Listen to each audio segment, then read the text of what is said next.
Welcome back to another edition of Stirring It Up with Tia Monique Kitchen Table Talk. And on today's segment of political news, we have America's favorite niece, Mary Trump. Let's welcome Mary Trump to the table.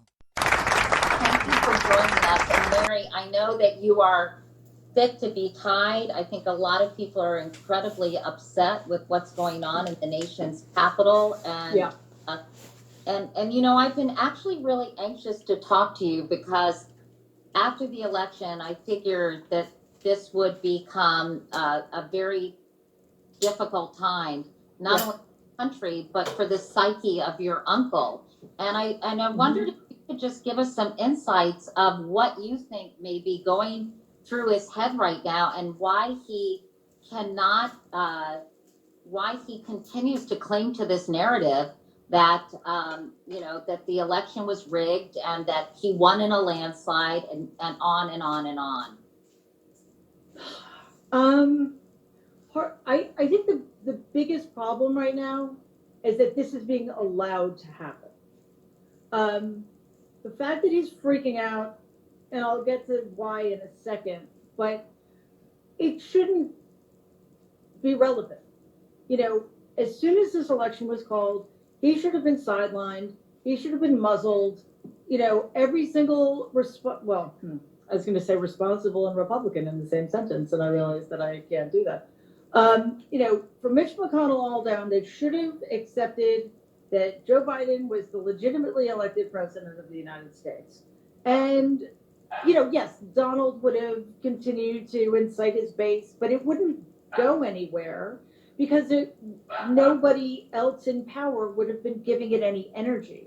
Instead, we have 12 sitting senators who are perfectly willing to commit sedition to overturn the result of a legitimate election and 140 congresspeople. So we're in extraordinarily dangerous territory. As for why, Donald, first of all, the idea of losing is anathema to him. As far as my grandfather was concerned, the worst thing you could be was a loser. And, whenever Donald talks about how great he is, he's talking to his audience of one, which was my grandfather. His father looms very large for Donald. And everything he does is out of fear. So throughout the course of his life, he's actually never won anything legitimately, including the last election, but he's always been able to buy, cheat, or steal his way to the win because it doesn't matter how you win, it just matters that you win, even if it's a win with an asterisk next to it. He can't do this time around, and he tried. We need to be really clear about that. He's been cheating to steal this election since the summer by claiming that if Biden won, it was rigged, by telling people not to trust the post office or mail-in ballots during a pandemic. And he still lost, which is one of the reasons he's freaking out, because he tried so hard. He also knows what's facing him once he loses the power and the protection of the Oval Office. So, and are you talking about criminal indictments? I'm talking about several lawsuits which implicate him criminally or put him at risk financially. I'm talking about the fact that banks are going to start calling in his debt, his hundreds and hundreds of millions of dollars in debt. And I'm also talking about criminal charges at the state level from which he can't be pardoned. So he's a very desperate man. And to me, the greatest tragedies here are this was totally avoidable. He never should have been empowered to create the kind of chaos and sow the kind of division he's sown in the last 2 months or 700 years. I'm not really sure. I think it's 2 months, but it's really hard to tell. And what happened today should absolutely never have been allowed to happen. And one of the things that I find so worrisome about what happened today is, first of all, Donald feels even more empowered because he's got all of these people in Congress basically saying, we've got your back, do whatever you want to do. And it's I don't know for a fact. I don't want to seem conspiratorial, but where was the police presence? We knew this was going to happen. We knew that his followers were going to descend upon DC, hotels closed to avoid any conflict, and yet a bunch of thugs, a bunch of insurrectionists were essentially escorted into the Capitol building to put our congresspeople at risk. It's insane. How did this happen? Now, so do you suspect somehow that there was complicity among police officers and the president of the United States? I don't know. I mean, I'm not saying that. I'm not saying that I know that for a fact. I'm saying that given all of the warning signs we had, given how peaceful Black Lives Matter protesters were treated under wildly different and much less threatening circumstances. In fact, those circumstances weren't threatening at all. It's a little odd. On the one case, we have peaceful protesters protesting for their rights to not to be murdered by police officers in America, who were shot at with rubber bullets, who were buzzed by helicopters, and who had tear gas canisters launched at them. Today, we have people descending upon the openly stating that they are going to try to prevent the peaceful transfer of power, and literally nothing happens. Let's talk about the people who stood behind Donald Trump, Ted Cruz, those senators and members of the House who you say basically told him, "We've got your back, we're going to object." What do you think? You're a therapist. I mean, you can't obviously diagnose a whole group of people, but do you think they're motivated because they just a craven desire to cling to power? They don't want to alienate your uncle's base of support, and how do they sleep at night? Oh, I think they sleep just fine, because they I don't think they have much of a conscience, honestly. So we're talking about people who know, like, I think a lot of Republicans know that this was really their last best hope of clinging to power. The demographics are against them. Georgia turned blue. I mean, think about that. Because of Georgia, the Democrats now control the Senate. That's extraordinary. That's not going to change. I think what's going to happen is that more states are going to become vulnerable to flipping. I think some of them also, for some of them, I think it is just, it is a clinging to power, but it's also, they've made the calculation that they cannot fulfill whatever ambitions they have, like people like Josh Hawley, who in my view should be resigned or removed from office or imprisoned because he's committing sedition. He thinks his best shot at becoming president is to take over, to become Donald's standard bearer. And he's just playing to the base because he's come to the conclusion that that is the best thing for his political career.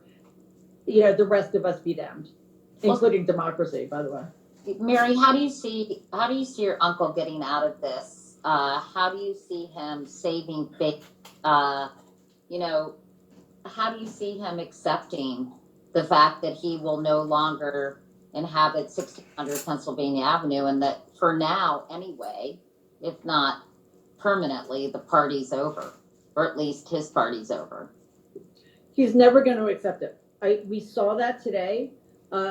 He was called upon to calm things down, to diffuse the situation, and instead he continued lying.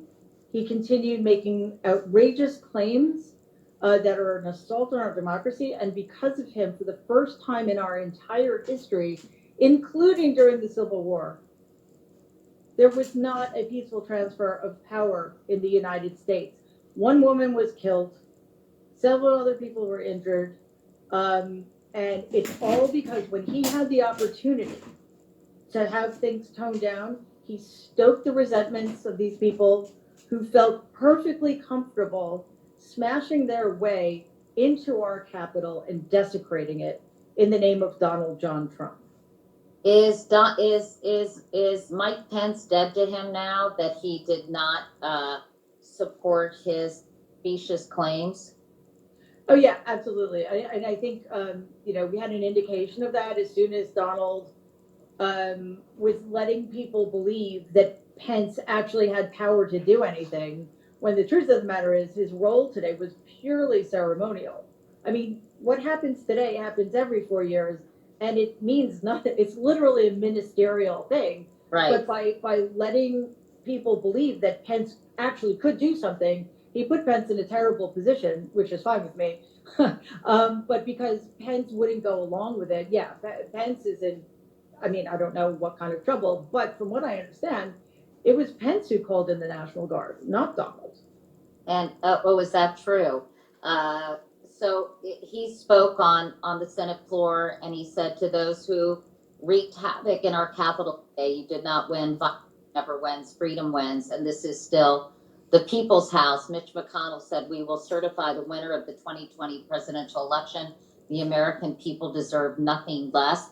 Do you believe this is going to change the minds of some of those people who have announced that they will object? And Prince did call in the National Guard. That's accurate. Do you think that some of the people who were going to object to the certification, given what transpired today, will have second thoughts? No. No, I think they're going to do what Donald does. They'll double down, they'll quadruple down. In the face of overwhelming evidence that contradicts everything they believe, they will double down. And they will become more dangerous. I heard reporters saying that they've spoken to these supporters of Donald's who, were perfectly comfortable being part of an insurrection against this country, who say that next time they're going to come back with their weapons. So that's the atmosphere. And, it's all well and good for Mitch McConnell and Mike Pence finally to, toe the line. However, they're directly responsible for all of this. They've been enabling this for 4 years now, and we cannot forget that. In the meantime, however, the least they can do, the very least they could do, is make sure that this election gets certified tonight, so this doesn't play out any longer than it needs to. And, they need to think long and hard about how they're going to handle the members of their party who were perfectly comfortable and willing to attack our democracy. What do you think he's doing right now? He's hiding. They put a lid, meaning he won't appear in public or on camera unless he releases another video on his own. Yeah. He's somehow getting off on this. Melania's chief of staff submitted her resignation tonight, apparently motivated by the events that unfolded today. Just give us a sense of what you think he's feeling. Triumphant? Is he feeling, what do you think his frame of mind is? And then, I'm sorry, I have to go because I have to jump on the computer. First of all, as for the resignations, I guess better late than never, but the fact that everybody in the White House hasn't resigned is telling. Donald is feeling, on the one hand, emboldened because they got away with it. I mean, there were 13 arrests. I think a lot more people than that were wreaking havoc in our Capitol. But on the other hand, he's locked out of Twitter. I think that's the same is true of Facebook. He's probably more desperate than he's ever been in his life.